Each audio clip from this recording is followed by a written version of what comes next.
Мен дадаммын жаралған сүйек еттен, арым бар, намысым бар жан тебіреткен, қазақтың қарапайым бір ұлымын, жанымды арым үшін құрбан еткен. Бауыржан Момышұлы. Қайырлы күн, құрметті оқырмандар.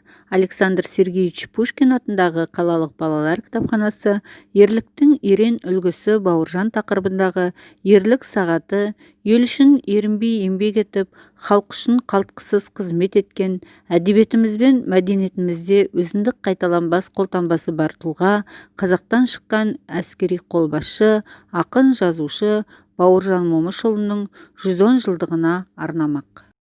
Бауыржан Момышұлы 1910 жылы 24 желтоқсанда Жамбыл облысы Жуалы ауданы Мыңбұлақ ауылында дүниеге келген. Бауыржанның өз әкесі Момыш, еті тірі, қолы шебер, көкірегі ояу, көңілі сергек, оқымаса да тоқығаны көп, өлең шығарып, жиын тойға қатысып, айтыста да түскен ақын адам, шымыр денелі, терең ойлы жан болған.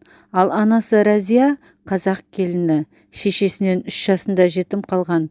Оның әжесі мен әкесінің әңгімелерінен білетін жазушы Бауыржан ол кісі туралы көп жаза алмайтын еді.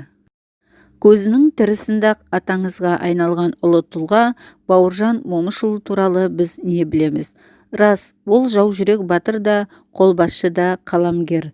Бауыржан Момышұлының өзгелерден даралап тұрған айрықша қасиеті оның қалам мен қаруды қатар ұстауы, қай кезде де ұлт мүддесін қаймықпай қорғауы. Екінші жағынан алғанда, Бауыржан қазақтың кешегі от тілді, орақ ауызды, әрі ақын, әрі батыр тұлғаларымыздың заңды жалғасы. Түйіндей айтсақ, ұлттық рухтың 20 ғасырдың басындағы айқын көрінісі.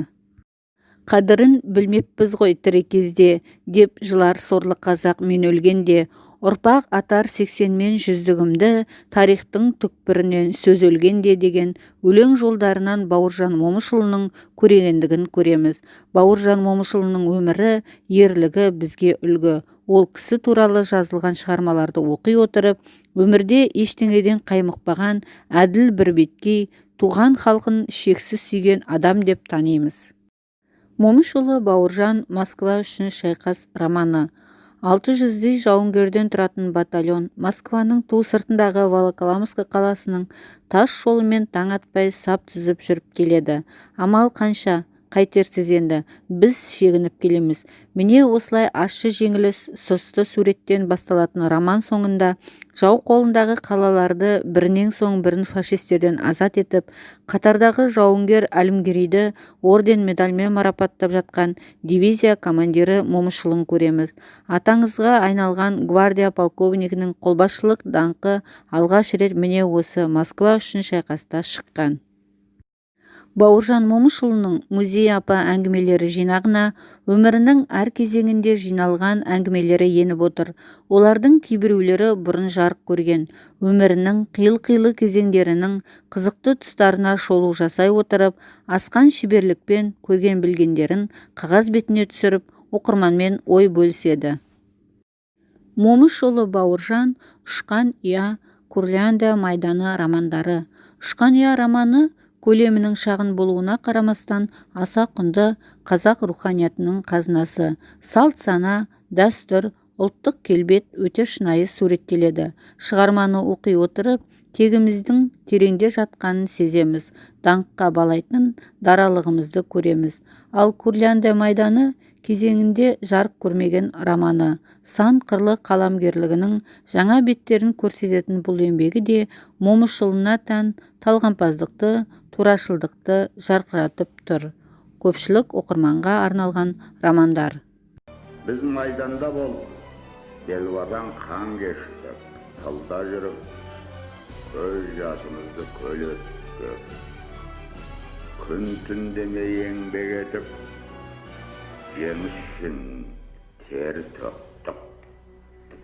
Осының бәрін біз тарих алдында, отан алдында, адамгершілік, намыс алдында ақ ниетпен азаматтық борышымызды өтеу үшін істедік.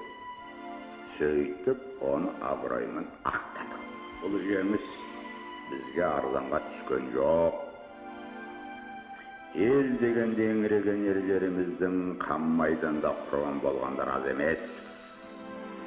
Қол аяғын беріп, мүгедек болып қайтқан ерлеріміз де аз емес. Ұлы отан, туған елім, туған жерім, ұлы отан соғысының жалынына шарпылмаған біздің елде бірде-бір семей жоқ.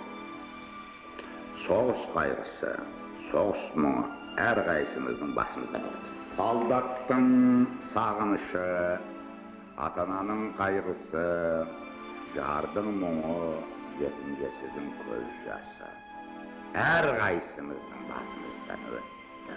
Мен өзім 40 жыл қырғында тірі қалған жандардың бірімін. Сол сұрапыл қырғын соғыста еліміздің талай саңлақ батырларының, ақылды ерлерінің қаза тапқанын мен өзім көзімменен қан майдан көргем. Менен артық, менен батыр, менен ақылды жігіттер өліп кеткен көзіммен көргем. Олардың имандары жолдас болсын. Олар ұлы отанымыздың тәуелсіздік үшін жан, тәнін аямастан соғысты, тәуелсіздік үшін жан тәсіл етті. Имандары жолдас болсын. Жазушылығы мен азаматтылығы аңызға айналған Бауыржан Момышұлының тарих тарауларынан алатын орны да айрықша. Тұтас бір халық төбесіне көтерген ардақты азаматқа көп жылдар бойы батыр атағы берілмей келді. Қазақстанның тұңғыш президенті елбасы Нұрсұлтан Назарбаевтың қолдауымен 1990 жылы Ұлы Отан соғысының даңқты қолбасшыларының бірі Бауыржан Момышұлына Кеңес одағының батыры атағы берілді. Ел тәуелсіздік алғаннан кейін Қазақстан Республикасының тұңғыш президенті елбасы Нұрсұлтан Назарбаевтың жарлығымен батырға халық қаһарманы деген ат берілді. Бауыржан Момышұлының аңызға айналған аты туған ауылына, ірі қалалардың көшелері мен мектептеріне берілді. Туған жерінен мұражайы ашылды. Жерлерде батырға арналған ескерткіштер ашылды. Қазақфильм киностудиясы ер басына күн туса көркем фильмін түсірді.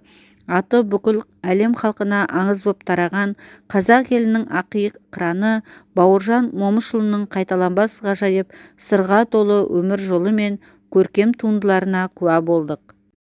Осындай ерліктің ерен үлгісін көрсетіп, артына өшпес із қалдырған ердің ісін ұмытпай, тарихымызды жаңғыртып отыру бүгінгі ұрпақтың парызы. Елім деп туған ерлердің есімі бір ғасыр өтсе де ел есінде сақталары сөзсіз. Бауыржан Момышұлы өзі айтқандай, есімі ел жүрегінде сақталған ер ғана бақытты дегендей, оның есімі біздің жүрегімізде мәңгі сақталады. Қазақтың Бауыржанындай дара да дана батыры ешқашанда ұмытылмақ емес.